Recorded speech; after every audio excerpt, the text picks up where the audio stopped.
Le Saint-Esprit œuvre d'une manière qui est vue de nos voisins, nos amis, nos ennemis et nos parents.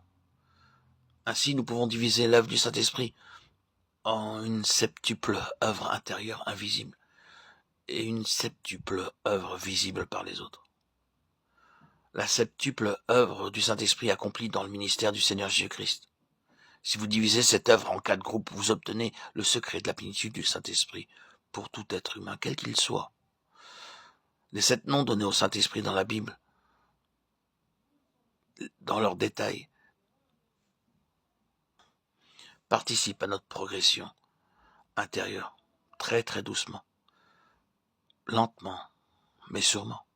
Par cette œuvre, nous sommes préparés par notre bien-aimé Sauveur en vue de notre position avec notre Seigneur sur son trône.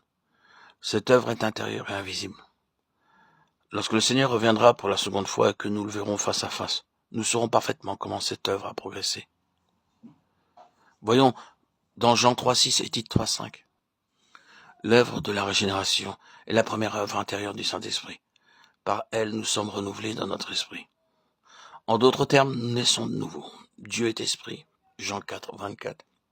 Si nous voulons connaître et entendre Dieu, si nous voulons le contacter et le sentir, c'est seulement par notre esprit que nous pouvons le connaître.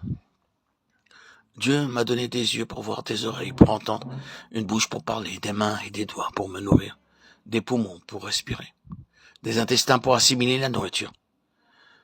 De la même manière, il m'a donné un esprit pour les choses spirituelles.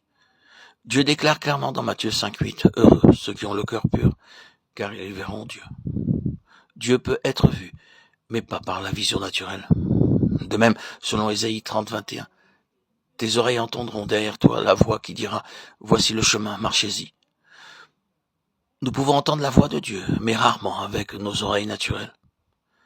Dans le psaume 16, 11, nous lisons, « Il y a d'abondantes joies devant ta face. » Oui, nous pouvons sentir la présence de Dieu, non par le corps, mais intérieurement, spirituellement.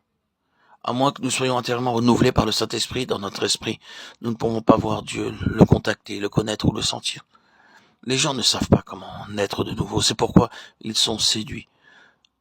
Pour connaître la pleine signification de la nouvelle naissance, nous devons savoir tout d'abord comment se compose la personne humaine. 1 Thessaloniciens 5, 23 nous parle de l'être entier, l'esprit, l'âme et le corps.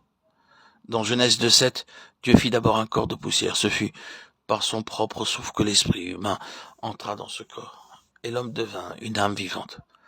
Chaque être humain est composé de 3 parties. Nous avons un corps, une âme et un esprit. Lorsque Dieu vient en nous ou en moi, il ne peut venir que par l'esprit. Il ne vient pas par les os, les muscles ou le cerveau. Je ne peux le toucher, l'entendre ou le sentir. Je suis conscient de sa vie, venant en moi, et il répond à mon appel. Comment cela se fait-il? Par son esprit. Pourquoi ne pouvons-nous pas le voir clairement, même en esprit? À cause du péché. Dieu avait dit à Adam que s'il péchait contre lui, il mourrait. À cause du péché, l'homme a subi une triple dégradation, et son esprit est mort, car la mort est entrée dans son esprit. Si je veux commettre un péché quel qu'il soit, je dois tuer ma conscience. Si ma bouche dit des mensonges, ma conscience m'aiguillonne, me disant « Maintenant, ne dis pas de mensonges, ne sois pas en colère. » Je dois enseigner à ma conscience de ne pas être en colère, de ne pas avoir de haine envers un tel ou un tel. Je dois dire à ma conscience, reste tranquille.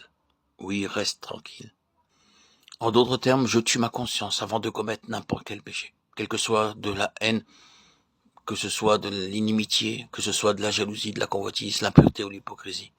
Je dois tuer ma conscience. Autrement dit, nous introduisons la mort dans notre esprit, car la conscience est une partie de l'esprit.